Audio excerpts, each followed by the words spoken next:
أشهد أن لا إله إلا الله وحده لا شريك له وأشهد أن محمدا عبده ورسوله أما بعد فأعوذ بالله من الشيطان الرجيم بسم الله الرحمن الرحيم الحمد لله رب العالمين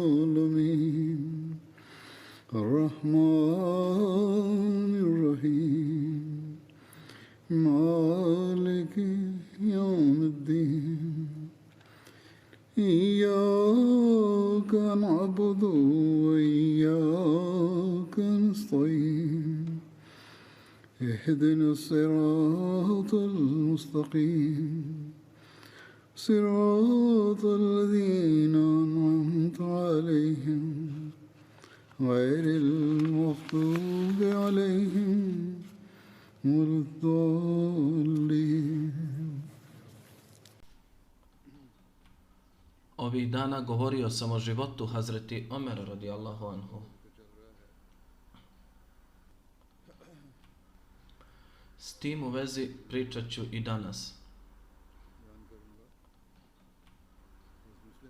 Hazreti Muslih Maud radijallahu anhu kaže: postoji predaj o Hazreti Omeru da je, kada je protjerao Jevreje i kršćane iz Jemena u skladu sa uputstvima časnog poslanika sallallahu alejhi ve sellem, nije okupirao njihove zemlje, nego ih je kupio.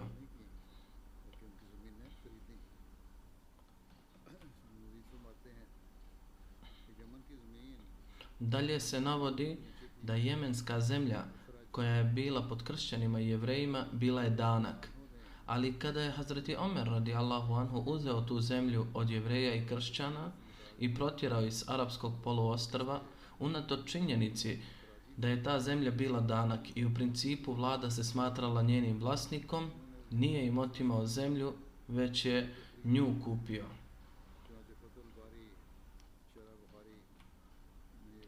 Stoga se u Fatih al-Bari, tumačenju al-Buhari, prenosi an Jahja ibn Said anna Umara ajla ahla Najara wal Yahuda wal Nasara washtara biyaza arzahum wa karumahum. Odnosno, Jahja ibn Said prenosi da je Hazreti Omer deportirao mušrike iz Nadžara i Jevreje i kršćane odatle i kupio njihove zemlje i vrtove. Očito zemlja Jevreja ne može biti desetina, jer da je desetina bila bi u vlasništvu muslimana. Dakle, nije bilo ugovora o tome da se kupuje od Jevreja. Zapravo bila je danak, kao što se zemlja Indije naziva dankom. Ali Hazreti Omer radijallahu anhu nije je oduzeo proglasivši je dankom i učinivši vladu njenim vlasnikom, već ju je kupio. Možda će neko reći da ova zemlja nije bila danak ili desetina, već neka druga vrsta. Tada će ta ideja biti beskorisna i to će biti znak nepoznavanja islamskog zakona. U islamu nema zemlje osim desetine ili danaka, osim što ona leži napuštena i nema svog jednog jedinog vlasnika. Dakle, zemlje Jevreja, kršćana i mnogobožaca Nadžara morale su biti danak ili desetina. Ali u oba slučaja njihov vlasnik, Hazreti Omer, proglasio ih je okupatorima i zemljište je od njih bilo kupljeno.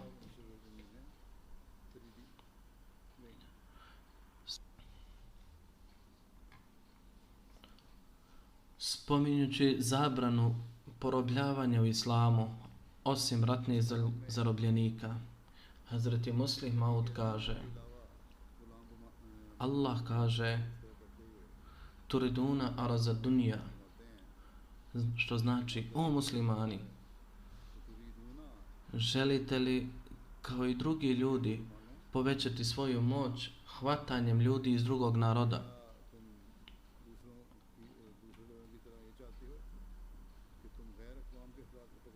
Wallahu yuridul ahira. Allah ne želi da vi krenete za dunjalukom.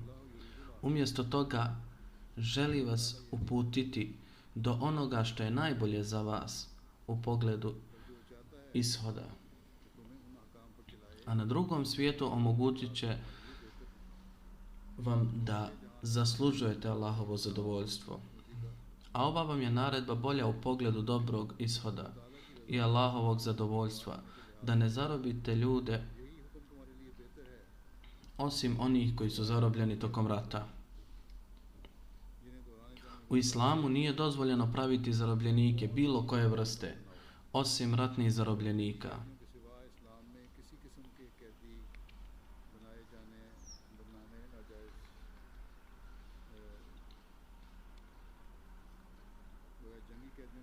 U islamu nije dozvoljeno praviti zarobljenike bilo koje vrste osim ratnih zarobljenika. Ova se zapovjed strogo slijedila u ranom islamu. Jednom tokom halifata Hazreti Omera delegacija naroda Jemena mu je došla i poželila se da su ih prije islama zarobljavali kršćani bez ikakvog rata. Inače, bili smo slobodno pleme. Oslobodite nas od ovog ropstva. Hazreti Omer radijallahu anhu rekao je da se incident dogodio prije islama, ali ja ću ga uzeti na razmatranje. Ako ste u pravu, bit ćete odmah oslobođeni.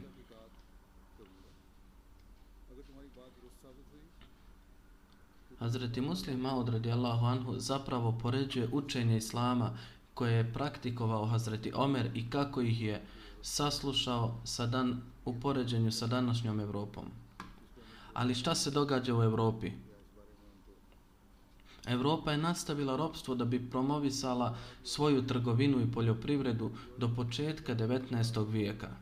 Nema sumnje da istorija islama otkriva i neislamsko ropstvo, ali još uvijek nema ni traga domaćem komercijalnom ili industrijskom razvoju kroz robove.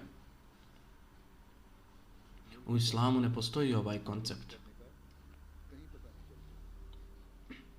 Jednom je u vrijeme Hazreti Omera bila velika glad.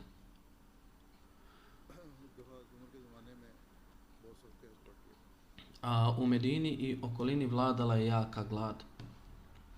Kada je zapuhao vjetar, prašina je odljetela poput pepela. Zbog toga je ova godina proglašena Amur Ramada, odnosno godinom pepela.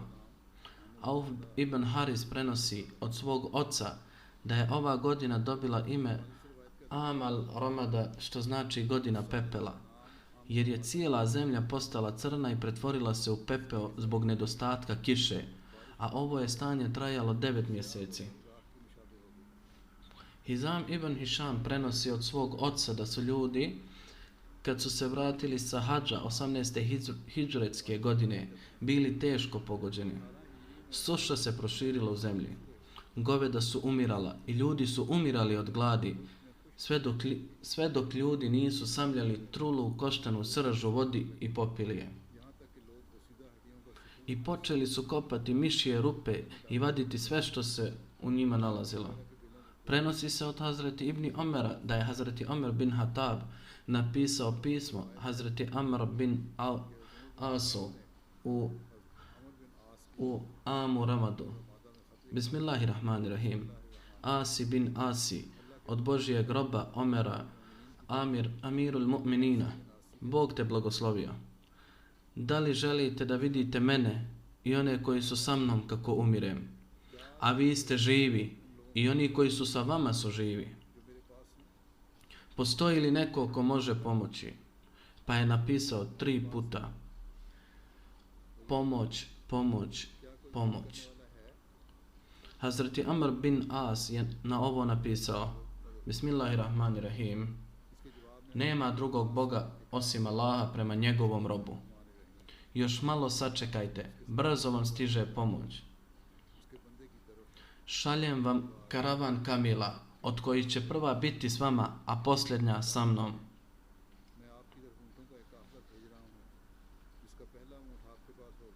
Znači, bit će ogromna grupa karavana. Hazreti Amr bin As, guverner Egipta, poslao je 1000 deva žita i namirnica, maslac, odjeća i drugih namirnica koje su bile dodatak.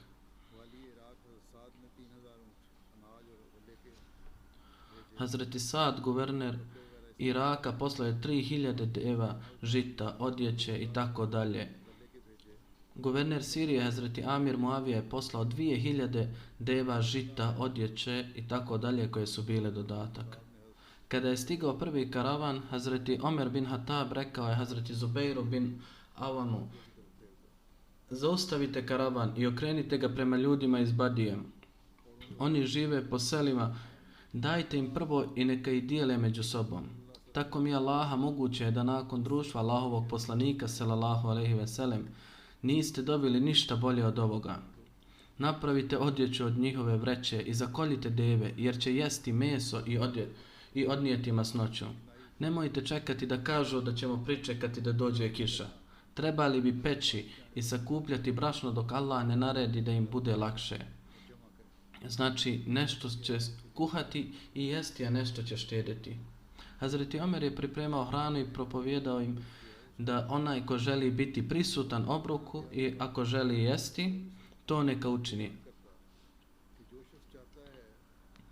A kogod želi ponijeti hranu za njega i njegovu porodicu, neka dođe i uzme je. Hazreti Omer je hranio ljude lomeći hljeb i stavljajući ga u čorbu. Ovo je bio hljeb s prilogom maslina koji se odmah kuhao u loncima. Kamile su bile zaklane, a Hazreti Omer je također jeo sa ljudima kao i ostali. Abdullah ibn Zaid ibn Aslam prenosi od svog djeda Aslama da je Hazreti Omer znao stalno postiti.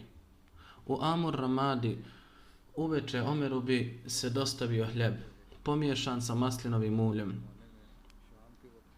Jednog dana ljudi su klali kamile i hranili ih. Čuvali su dobar komad mesa za Hazreti Omera, a kada je taj dio donesen Hazreti Omeru, u njemu su bili komadi lakta i jetre. Omer je pitao: otkud je ovo? Rečeno mu je: o Amirul Mu'minin, ovo je jedna od deva koje smo danas zaklali. On je rekao: teško mi je. Koliko bi bio loš vođa ovog naroda kada bih pojeo dobar dio i hranio ljude otpadom. Uzmi ovu posudu i donesi mi drugu hranu. Pa tako su mu donijeli hljeb sa maslinom i uljem. Potom je slomio hljeb vlastitim rukama i od njega napravio pastu. Zatim je pozvao svog slugu i rekao mu je: neka te Allah blagoslovi, ponesi ovu hranu čovjeku iz Smaka. Smak je vlastita bašta hurmi Hazreti Omera, koja se nalazila blizu Medine, i Hazreti Omer ju je uvakufio. Hazreti Omer mu je rekao: zadnja 3 dana nisam im ništa davao, mislim da su gladni, pa im dostavio ovu hranu. Od Ibni Omera se prenosi da je u danima gladi Hazreti Omer učinio jednu novu stvar koju nije učinio prije. Vodio bi jaciju namaz, pa zatim bi ulazio u njegovu kuću i obavljao namaze do kraja noći. A zatim bi izlazio i šetao oko Medine. Jedne noći čuo sam ga kako je dovio: Allahumma la taj'al halaka ummata Muhammedin ala yadi. Gospodaru moj, nemoj uništiti ummet Muhammeda u mojoj ruci. Muhammed ibn Jahja ibn Haban prenosi da je u danima gladi Omeru jednom donesen hljeb umočen u maslac. Pozvao jednog beduina i on je sjeo sa njim. Užurbano je počeo uzimati masnoću sa ivice posude. Na to mu je Hazreti Omer rekao: hraniš se kao da nikada nisi vidio maslac. Rekao je: sigurno već duže dana nisam jeo maslac ili masline i nisam ni vidio da je iko jede. Čuvši to, Hazreti Omer se zakleo da neće ni okusiti meso ni maslac, dok ljudi ne počnu živjeti kao prije. Ibn Taus prenosi od svog oca da Omer nije jeo meso ili maslac, dok ljudi nisu počeli živjeti normalno. I zbog nekorišćenja maslaca i stalnog upotrebljavanja ulja, stomak mu je počeo urlati. Sam bi svom stomaku pričao, urlaj ti koliko hoćeš, ali kunem se Bogom, osim ovoga nećeš ništa dobiti dok se ljudi ne vrate u prethodno stanje i počnu jesti kako su prije jeli. Ajaz bin Halifa kaže da sam vidio Hazreti Omera u gladnoj godini kako je pocrnio, iako je nekada bio bijel. Mi smo se pitali kako se to dogodilo. Prenosilac je rekao da je Hazreti Omer bio Arapin koji je koristio maslac i mlijekom. Ali je zabranio sebi ove stvari kad je narod zadesila glad, sve dok se situacija nije promijenila. Hazreti Omer je jeo hranu sa uljem koje mu je promijenilo boju, a kada je stalno gladovao, ta se boja još više promijenila. Usama ibn Zaid ibn Aslam prenio je od svog djeda da smo govorili da će, ako Allah ne ukloni glad, Omer umrijeti od brige za muslimanima. Zaid ibn Aslam prenosi od svog oca da su ljudi iz cijele Arabije dolazili u Medinu u vrijeme gladi. Hazreti Omer je naredio ljudima da se brinu o njima i hrane ih. Hazreti Omer dodijelio je dužnosti raznim ashabima oko Medine koji su se okupljali uveče i davali mu vijesti o svakom trenutku. Od jutra do večeri svi detalji su mu bili doneseni i uveče on bi bio informisan i obavješten o situaciji. Beduini su dolazili u različite dijelove Medine. Jedne noći kada su ljudi pojeli večeru, Hazreti Omer je rekao: prebroj one koji su večerali s nama. Dakle, kad su ih prebrojali, bilo je oko 7000 ljudi. Tada je rekao: broji one koji nisu došli i bolesnike i djecu. Kada su prebrojali, bilo je 40.000. Nakon nekoliko dana broj se povećao. Broj onih koji su jeli s njim izbrojan je oko 10.000, a ostalih 50.000. I tada se nastavilo sve dok uzvišeni, i tako se nastavilo sve dok uzvišeni Allah nije spustio kišu. Kada je pala kiša, vidio sam kako je Hazreti Omer naredio svojim službenicima da se pobrinu za povratak svih ljudi u njihova područja, a također da im osiguraju žito i konje. Prenosilac kaže da sam vidio Hazreti Omera lično kako dolazi da ih isprati. Kad su stvari krenule na bolje, zbog gladi ljudi iz okoline su došli u grad i ovdje su dobivali hranu. Kada se situacija popravila, bilo je kiše i moglo bi biti poljoprivrede i tako dalje. Onda je on rekao da se vrate i naporno rade i urede svoje polja. U istoriji Tabarija zapisano je o kraju ove gladi da je jedan čovjek sanjao san prema kojem je poslanik sallallahu alejhi ve sellem usmjerio pažnju na dovu. Kada je Omer ovo najavio među ljudima da će se klanjati istika namaz, Hazreti Omer je rekao da je nevolja došla do krajnjih granica i da će sada na kraju ona, ako Bog da, završiti.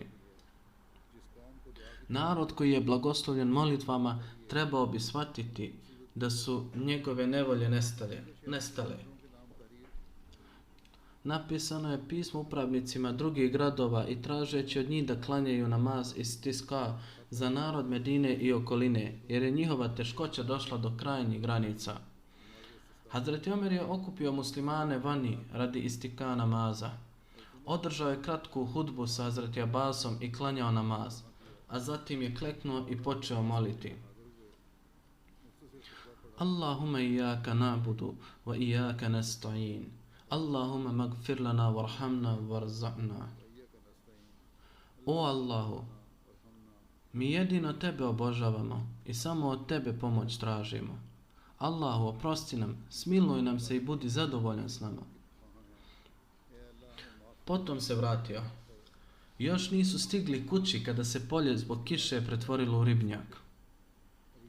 Prema jednoj predaji Hazreti Omer je molio: O Allahu, u vrijeme vašeg poslanika sallallahu alejhi ve sellem, kada je bila suša, molili smo za kišu u ime tvog poslanika i ti bi slao kišu na nas.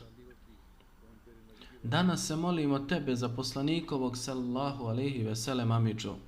Zato okončaj ovu našu glad i spusti kišu na nas.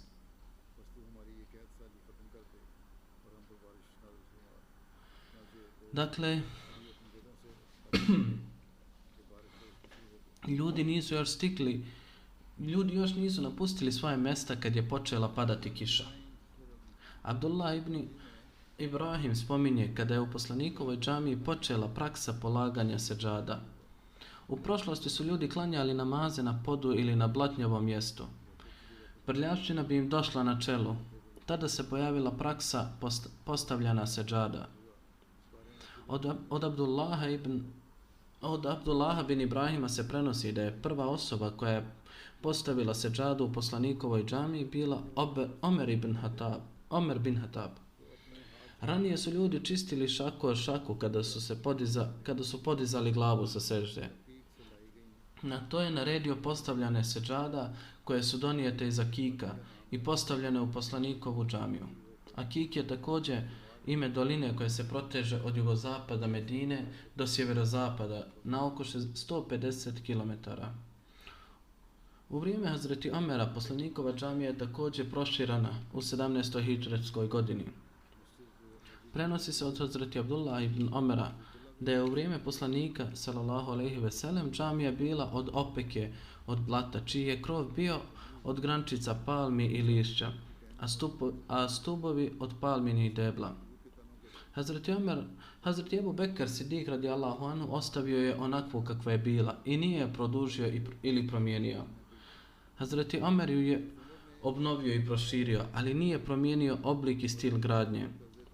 Gradio je u sličnom stilu. Krov je ostao isti kao prije od palminog lišća. Dodao je samo drvene stubove. Hazreti Omer je završio izgradnju džamije u 17. hidžretskoj godini pod njegovim nadzorom. Nakon ovog proširenja, površina džamije povećala se sa 50 puta 50 metara na oko 70 puta 60 metara. Ova predaja pokazuje da je u vrijeme Hazreti Ebu Bekra poslanikova džamija ostala ista kao i u vrijeme poslanika sallallahu alejhi ve sellem, ali je obnavljanjem Hazreti Omera bila znatno proširena. Od Abu Saida al-Hudrija prenosi se da je Hazreti Omer naredio da se poslanikova džamija obnovi i da se preduzmu aranžmani za zaštitu ljudi od kiše. Međutim, crveno-bijeli ukras treba izbjegavati, jer upravo ukras tjera čovjeka da pati. Hazreti Omer je koristio štedljivost i sagradio džamiju u istom stilu kao nekada u vrijeme poslanika sallallahu alejhi ve sellem. Proširujući džamiju morali su uzeti susjedne kuće na sjevernoj, južnoj i zapadnoj strani. Neki ljudi su dobrovoljno darovali svoje zemljišta za džamiju, a za neke je Hazreti Omer morao usvojiti metod zajedničkog dogovora i novčani podsticaj, pa je morao kupiti nešto zemlje i dodati je džamiji.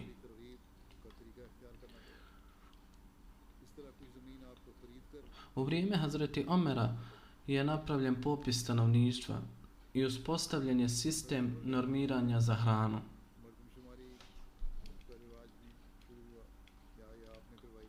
Hazreti Muslim Maud radijallahu anhu pisao je o ovome u kontekstu kako je vođena islamska vlada i kakve su se promjene dogodile i koje su nove stvari stvorene u administrativnim poslovima.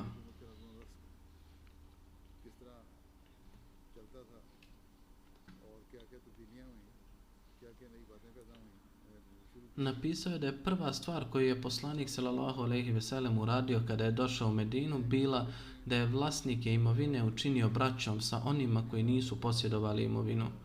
Ansari su posjedovali imovinu, a muhadžiri nisu imali imovine. Poslanik sallallahu alejhi ve sellem uspostavio je bratski odnos između Ansarija i Muhadžira. A vlasnici imanja su jedan po jedan bili spojeni sa onima bez omine, a neki od njih su toliko pretjerali da pored svojih imanja ponudili su svojoj braći da su spremni razvesti se od jedne od svojih žena zbog njih i neka se udaju za njih.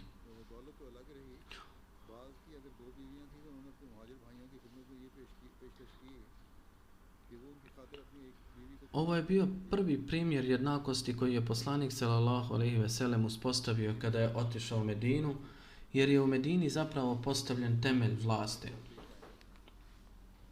U to doba nije bilo puno bogatstva. Bio je slučaj da su se bogati i siromašni kombinovali na takav način da je svako mogao nešto pojesti. Tada je povodom bitke poslanik sallallahu alejhi ve sellem koristio ovu metodu, ali na drugom obliku.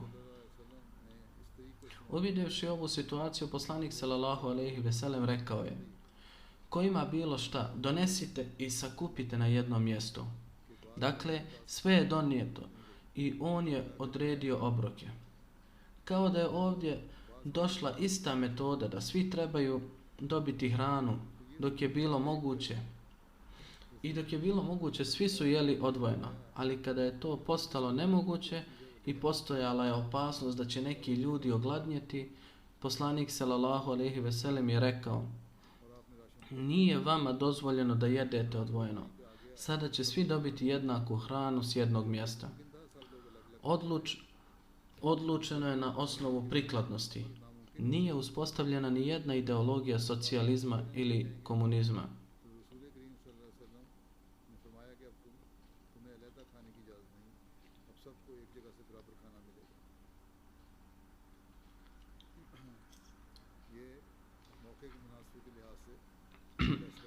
Odlučeno je na... Međutim, ashabi kažu da smo se strogo pokoravali naredbi poslanika sallallahu alejhi ve sellem, da ako bismo imali jednu hurmu, pojesti je smatrali smo vrlo neiskrenim i ne bismo mirovali dok je ne bismo stavili među zalihama. Ovo je bio drugi primjer koji je pokazao časni poslanik sallallahu alejhi ve sellem. Sve dok je situacija bila loša, bila je takva i dao je ovaj primjer. Tada je došlo bogatstvo u vrijeme poslanika sallallahu alejhi ve sellem i Allah je otvorio usta bogatstva za islam. Ali Allah je htio da se nakon poslanika sallallahu alejhi ve sellem izda detaljni sistem, da ljudi ne misle da je to bilo samo osobina časnog poslanika sallallahu alejhi ve sellem. Niko drugi to ne može učiniti. Kada je bogatstvo došlo, stari sistem je počeo, ali i nakon toga uzvišeni Allah je uredio njegov početak.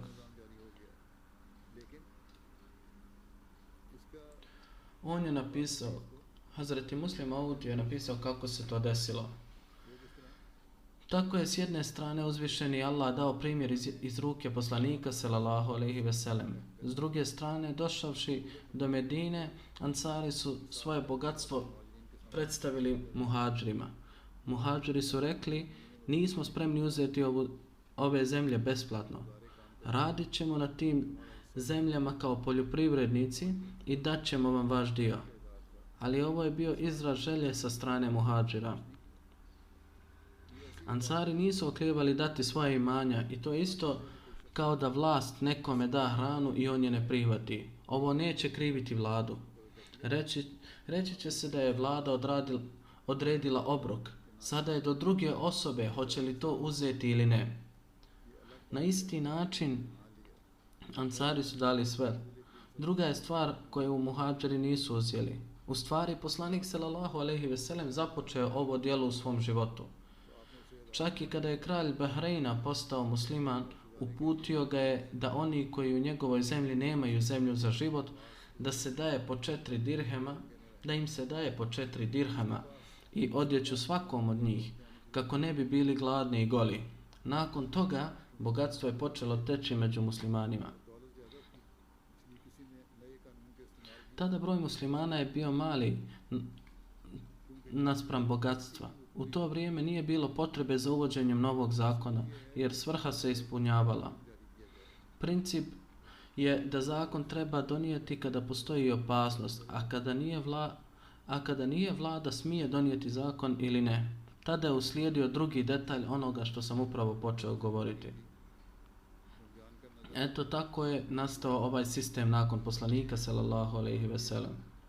Kada je poslanik sallallahu alejhi ve sellem preselio i muslimani su se počeli širiti u različite dijelove svijeta i nemuslimani su se pridružili islamu, Arapi su bili poput grupe ili jedne nacije i među sobom su uspostavili jednakost.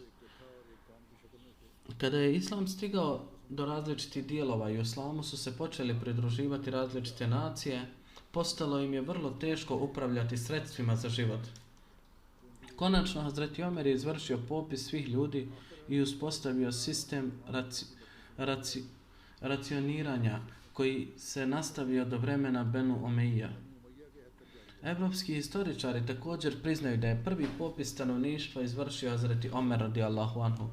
I također priznaju da je prvi popis stanovništva izvršio Hazreti Omer ne da bi ljudima oduzeo njihovo bogatstvo, već da bi sredio sistem obroka i hrane. Druge vlade provode popise stanovništva kako bi ljudi mogli postati žrtve na jagnjad i služiti vojsku. Ali Hazreti Omer nije izvršio popis stanovništva da bi ljudi postali žrtve na jagnjad, već da bi im stavili hljeb u trbuh.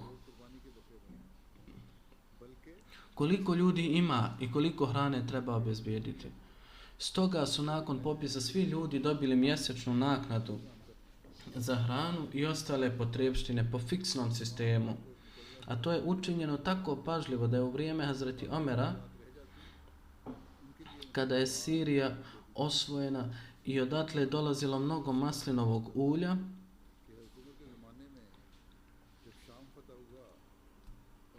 svi su počeli dobivati maslinovo ulje. Jednom je rekao ljudima da mu se od korištenja ulja nadima stomak. Sam Omer je koristio te masline. Koristio ih je jer je dobivao kao i ostali. Rekao je da kada koristi ulje, stomak mu se više nadima.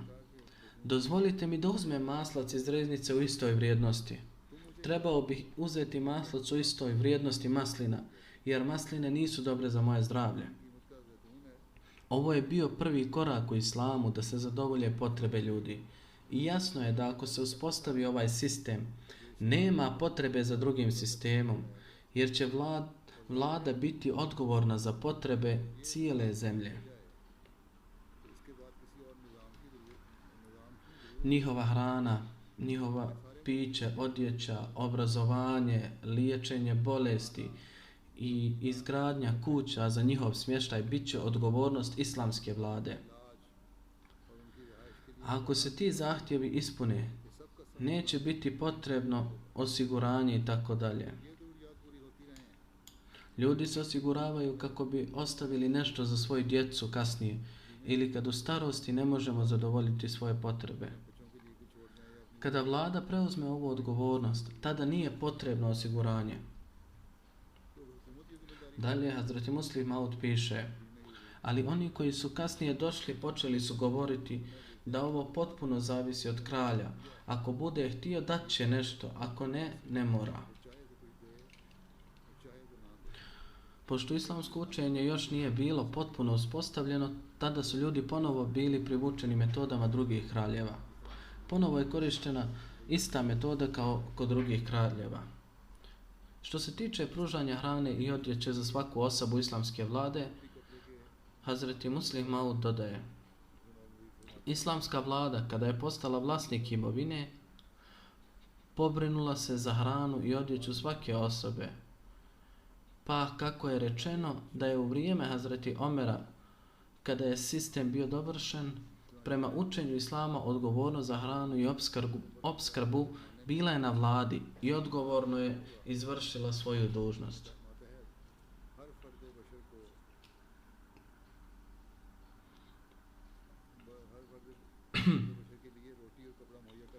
U tu svrhu Hazreti Omer izdao je metodu popisa stanovništva i otvorio registre u kojima su bila upisana imena svih ljudi.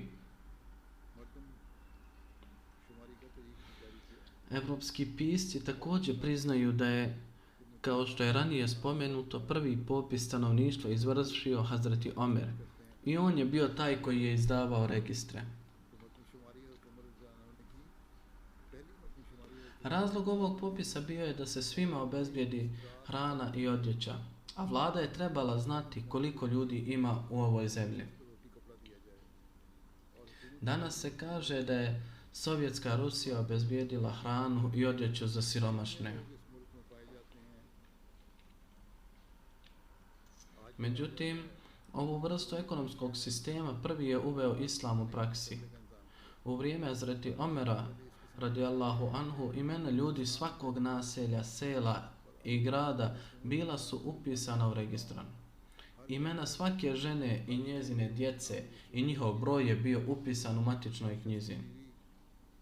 A zatim je za svaku osobu postavljeno ograničenje hrane kako bi oni koji su manje jeli mogli živjeti, a oni koji su jeli više mogli živjeti kako žele. Historija kaže da u početnim odlukama Hazreti Omera radijallahu anhu djeca koja su bila dojena nisu bila zbrinuta i tek bi počeli dobijati pomoć u obliku žitarica i tako dalje nakon prestanka dojenja.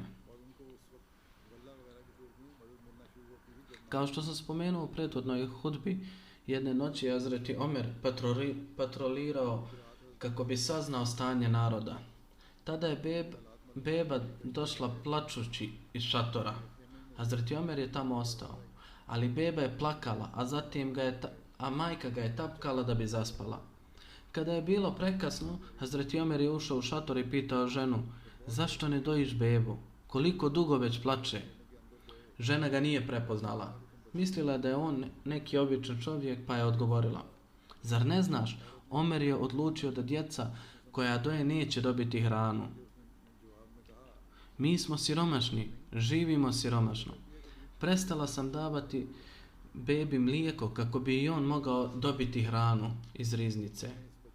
Ako plače, to je na Omerovoj duši, koji je donio takav zakon."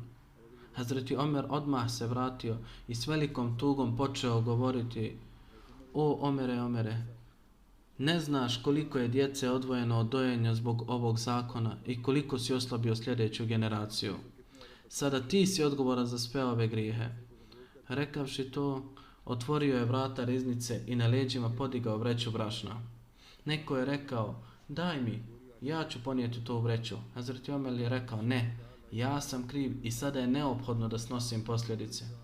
Tako je ženi dostavio vreću brašna i naredio je sutradan da se odvoji žito od dana rođenja djeteta, jer je njenoj majci koja je doji potrebno više hrane.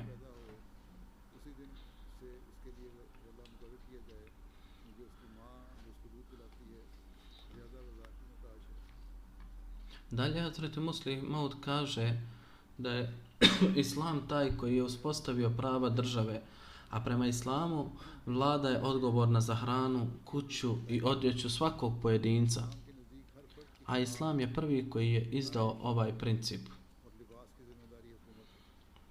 Sada ga kopiraju druge vlade, ali ne u potpunosti. I dalje se obezbeđuje osiguranje, plaćaju se porodične penzije, ali vlada je odgovorna za hranu i odjeću, kako u mladosti, tako i u starosti. Ovaj princip nije uvela ni jedna religija prije Islama. Popisi sekularnih vlada koriste se za prikupljanje poreza ili za otkrivanje koliko mladih ljudi može biti regrutovano u vojsci u vrijeme potrebe. Ali je islamska vlada prvi put provela popis stanovništva u vrijeme Hazreti Omera kako bi obezbedila hranu i odjeću svakoj osobi, a ne da bi nametali porez ili da bi saznali koliko mladih ljudi može biti pronađeno za vojsku u vrijeme potrebe, već jednostavno zbog popisa.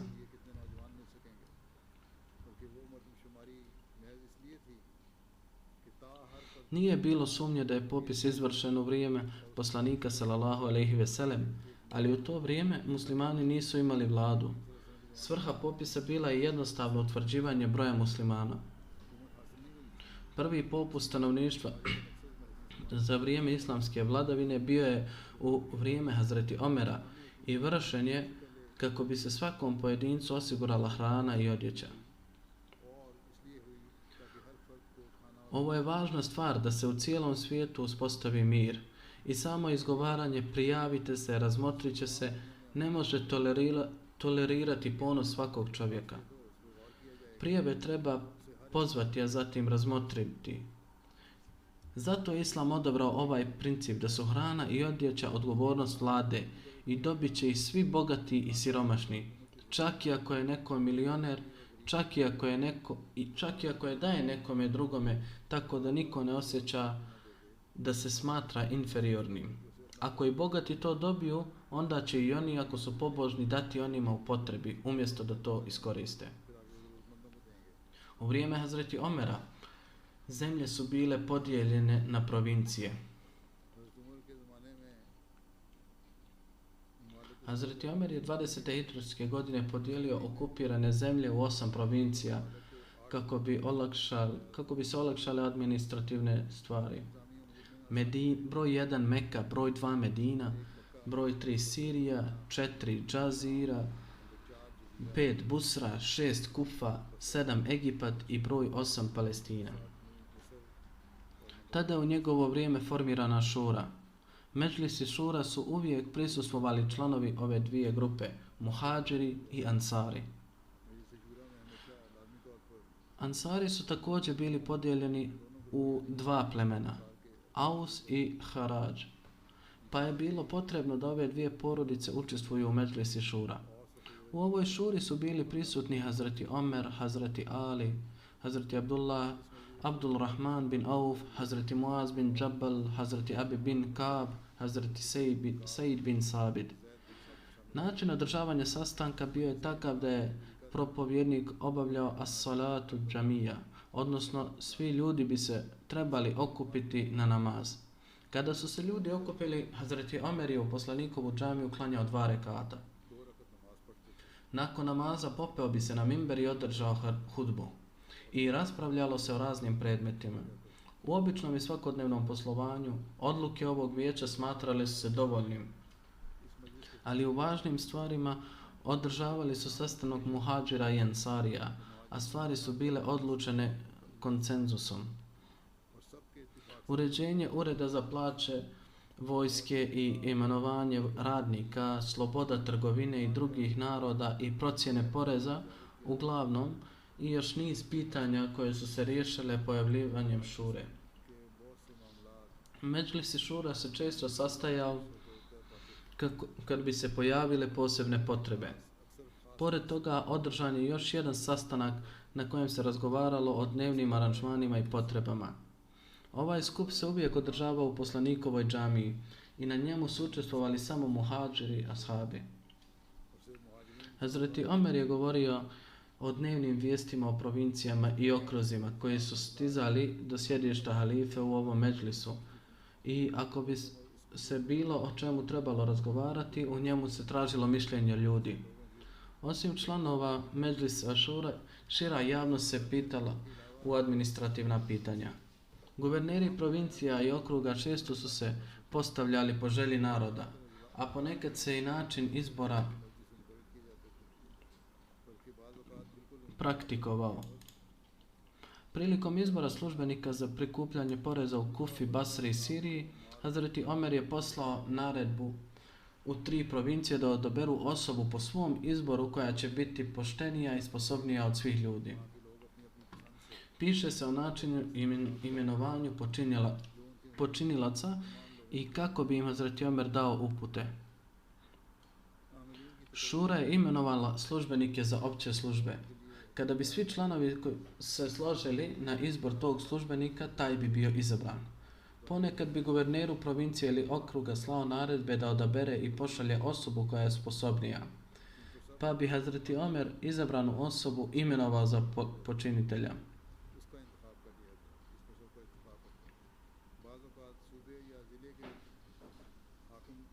Hazreti Omer je počiniteljima određivao veće plate. To je također bila velika mudrost, tako da ti ljudi mogu pošteno raditi svoj posao bez imalo pohlebe. Hazreti Omer je savjetovao službenicima da se sjete da vas nisam poslao kao bogatu i strogu osobu, već kao imama, kako bi vas ljudi slijedili. Ispunite prava muslimana. Ne mučite ih tako da budu poniženi. Nemojte davati kazne, već pokušajte da ispunite pravdu. Nemojte nikoga nepotrebno hvaliti, jer će zaglaviti u iskušenja. Ne držite vrata uvijek zatvorena za njih, da ne bi jaki pojeli slabe. Ne dajte sebi superiornost ispred nikoga, jer je to okrutnost prema njima. Osoba koja je imenovana za počinitelja obećava da neće jahati turskog konja, neće nositi providnu odjeću, neće jesti prosijano brašno, neće postaviti vratara na vrata. Uvijek će držati vrata otvorena za one koji su u potrebi. Ova uputstva su bila za sve počinitelje i pročitana su u javnosti. Nakon imenovanja amila izvršena je provjera njihove imovine. Ako bi došlo do izvanrednog poboljšanja financijskog stanja počinitelja i ne bi mogao dati zadovoljavajuće objašnjenje, bio bi kažnjen i višak bogatstva bi bio vraćen u riznici.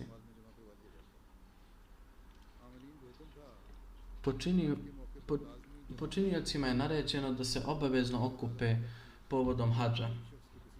Postojao bi javni sud na kojem bi se, ako osoba ima pritužbu prema počinitelju, odmah bi se to popravilo.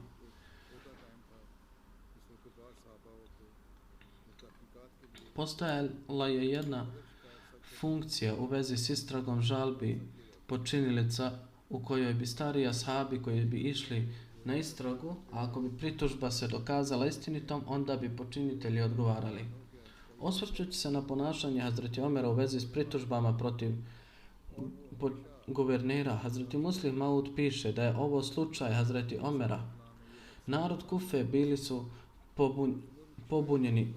pobunjenici i uvijek su se žalili na svoje guvernere da takvi sudija, taj takav ima tu manu, taj takav ima tu manu.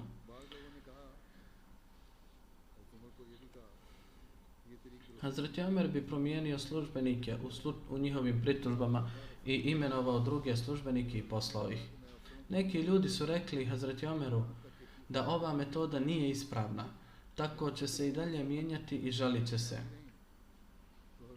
Ne biste trebali mijenjati guvernere uvijek iznova, ali Hazreti Omer je rekao da će nastaviti mijenjati službenike sve dok se ljudi iz Kufe ne umore. Kad su mu neko vrijeme stizale optužbe protiv pritužbe, Hazreti Omer je rekao: sad ću poslati guvernera ljudima iz Kufe koji će ih ispraviti. Guverner je bio 19-godišnjak kojeg je Hazreti Omer poslao da ih ispravi, a bio je 19-godišnjak po imenu Abdul Rahman bin Abi Leila.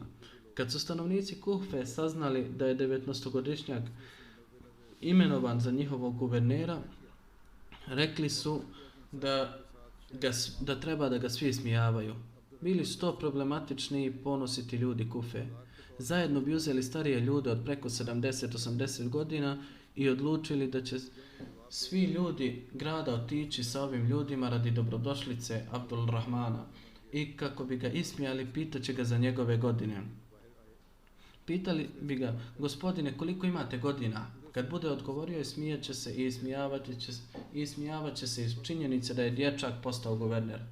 Dakle, prema istoj šemi izašli su na 2 ili 3 milje izvan grada da ga prime. Abdul Rahman bin Abi Leila također je izašao na magarcu i svi ljudi Kufe bili su postrojeni, a u prvom redu bili su stari poglavari. Kada je prišao Abdul Rahman ibn Abi Leila, pitali su: vi ste postavljeni za našeg guvernera, a vaše je ime Abdul Rahman. Rekao je da. Jedan od njih, vrlo star, prišao je i rekao: gospodine, koliko imate godina? Abdul Rahman je rekao: moje godine možete procijeniti moju dob iz činjenici da kada je poslanik sallallahu alejhi ve sellem poslao Usamu ibn Zejda kao vođu 10.000 ashaba, uključujući Ebu Bekra i Omera, tada je, koliko je Usama imao godina, naspram tome ja sam godinu dana stariji od njega. Čim su to čuli kao da je pala rosa, svi su uzmaknuli, posramljeni i rekli su, sve dok je ovaj dječak ovdje, pripazite da ne govorite, inače će vam se koža pokidati. Tako je vladao dugo vremena i stanovnici Kufe nisu mogli govoriti protiv njega. Zatim je sistem prihoda. Nakon osvajanja Iraka i Sirije, Hazreti Omer je svoju pažnju usmjerio na upravljanje porezima i zemlje koje su kraljevi nasilno oduzeli lokalnom stanovništvu i davali dvorjanima i plemićima, vraćeni su lokalnom narodu. S obzirom da su Arapi koji su raštrkani u ovim zemljama neće obrađivati, to jest Arapi koji su tamo neće obrađivati tu zemlju. Prednost toga je bila što Arapi nisu bili upoznati sa poljoprivrednim iskustvom lokalnog stanovništva, koji imao je svoj način poljoprivrede, pa je naredio da oni koji su došli s polja neće se baviti poljoprivredom, već će se poljoprivredom baviti samo lokalni ljudi. Nekada se ljudima uzimao harač na silu. Hazreti Omer je nakon formiranja pravila o harađu, odnosno porezu, također ublažio način prikupljanja i izvršio nove amandmane. Jako se brinuo o zimimima, odnosno građanima nemuslimanima. Tokom prikupljanja harača pitao bi ljude da nije bilo zloupotrebe. Tražio je mišljenja nemuslimanskog stanovništva, koji je bilo Persijci i kršćani, i uvažavao je njihove stavove. Za razvoj poljoprivrede Hazreti Omer je rekao o nenaseljenim zemljama da će ih posjedovati kogod ih naseli. Za to je određeno razdoblje od 3 godine. Osnovan je odjel za navodnjavanje koji je također izdavao kanale i pripremao ribnjake, tako da je se poljoprivreda poboljšala. Ovo su samo neke stvari koje sam nabrajao i nastavit ćemo govoriti o Hazreti Omeru. Također bih želio objaviti da je napravljena Ahmedija enciklopedija od strane Centralnog odjela za arhive i istraživački centar koji ću danas pokrenuti. Na njemu se počelo raditi prije nekog vremena i milošću uzvišenog Allaha ova web stranica je sada dostupna na internetu članovima džemata.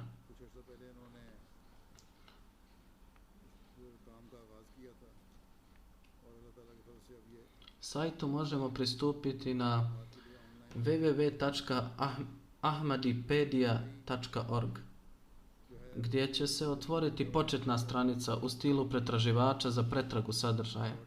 Vrlo je jednostavan i lak za upotrebu. Daju se osnovne informacije o džematskim knjigama, ličnostima, događajima, vjerovanjima i zgradama. U svaki unos pružaju se veze do srodnih web stranica, video zapisa i članaka iz džematskih novina, tako da se iz tih izvora mogu dobiti detaljne informacije. Jedna od prednosti ovih veza koje su date za detalje je ta što će korisnici imati pristup i drugim web lokacijama džemata Ahmedija i moći će koristiti sve novine i časopise.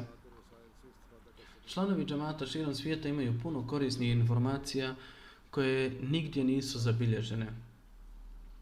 Postoji i opcija koja se naziva doprinos na web stranici Ahmadipedia, gdje mogu pružiti svoje informacije ili dokaze ili dokumente o bilo kojoj temi. Ne da to postavite direktno, već da ga dostavite administraciji. Nakon istraživanja i provjere dostavljenog materijala, on će biti uključen u odgovarajući unos teme. Na ovaj način ova web stranica postaće trajni projekt uz saradnju svih strana i bit će korisna za svakog Ahmedi, ako Bog da. Ako neko ne pronađe potreban sadržaj na web lokaciji, moći će kontaktirati Ahmedipedija i tada će se ti ljudi potruditi da pruže potreban sadržaj na web stranici. Ovi kažu, iako su sve ove informacije pružene iz autentičnih izvora, ako korisnik ima dokaze koji su u suprotnosti s bilo kojim informacijama, onda nam dostavite takve dokaze kako bi se istorija istraživačke grupe kasnije mogla provjeriti. Sve tehničke korake za razvoj ove web stranice učinio je Centralni odjel za informatiku, a s velikom je pažnjom to uradio Odjel za informatiku koji uključuje svoje stalno osoblje kao i volontere. Misionari i volonteri Centralnog arhivskog odjela naporno su radili na pripremi materijala i neumorno su radili na svim zadacima u svrhu prenošenja materijala prevedenog sa Urdu. Radili su naporno i svi oni koji su radili na ovom web sajtu, neka je Allah nagradi, iako Bog da, nakon džuma namaza pokrenut ću ovaj web sajt.